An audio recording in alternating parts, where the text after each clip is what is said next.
kayo? Ha? Hindi naman Hindi lang ho yan.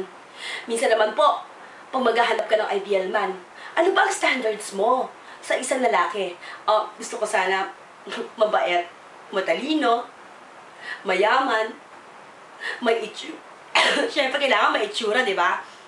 Kailangan may itsura para naman ma-attract ako sa kanya. Pero habang tumatanda po kayo, sabi sa'yo, ano bang ideal man mo?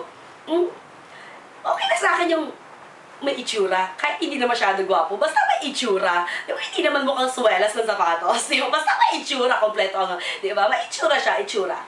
Tapos, kailangan din po yung, kahit hindi na masyado mayaman, basta may trabaho, di ba? Basta may trabaho.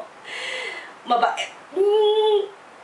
Hindi naman lahat ng tao perfecto. So, kahit hindi naman sobrang bait, basta may bait. May bait. Yung may konti kabaitan naman, di ba? Kahit pa paano, okay na yan. Pero pag tumanda ka pa, sabi mo, ano bang hinanap mo? Basta kompleto, may mata, may ilong, may bibig, di ba? Kahit ano na itsura niya. Hindi naman kailangan naman, basta may trabaho. Basta hindi tamad. Hindi tamad. Di ba? Okay na yun. Itsura? Siyempre kompleto nga dapat eh. Matalino, hindi na. Basta nakakaintindi ng ABC, nakaintindihan niya open, close, on, off, okay na sa akin yun.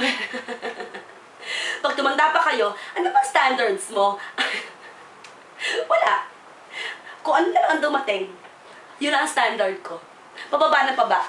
Diba? Kung ano dumating, sana may dumating. Ganun ho talaga. Minsan naman, makakahanap ka, pero mas bata naman sa'yo. Ang labas mo, mamasan. Sa unang dating nyo, sasabihin sa'yo, pengi ng load, ay nakakaloka, hindi ko kaya. Hindi ko kaya. Lalo na pa nag-uusap kayo, as biglang gaganunin ka. Ano yun? Smiley? Ay, hindi ko kaya. Hindi ko kaya. Tapos ginaganon ka, lol? Anong lol? Lol. Huwag mo kayo lol. Yung mga laugh out loud na yan, na hanggang akala mo text lang, minsan dinadala kayo sa personal conversation, ay, hindi ko kaya. But minsan naman po, I just have to tell you, nagkaroon po ako ng experience that I encountered a perfect man. Guwapo, matipuno, mayaman, talino, kisig. The perfect man looking for another man. Opo, lalaki din ang hinahanap niya. Di ba usually gano'n naman? A perfect man is looking for another perfect man. So, huwag na tayo doon. Huwag na tayo maghanap. Pero sabi nga nila, ang hirap talaga mag-move forward kasi it reminds you of so many things. Lahat ng kanta,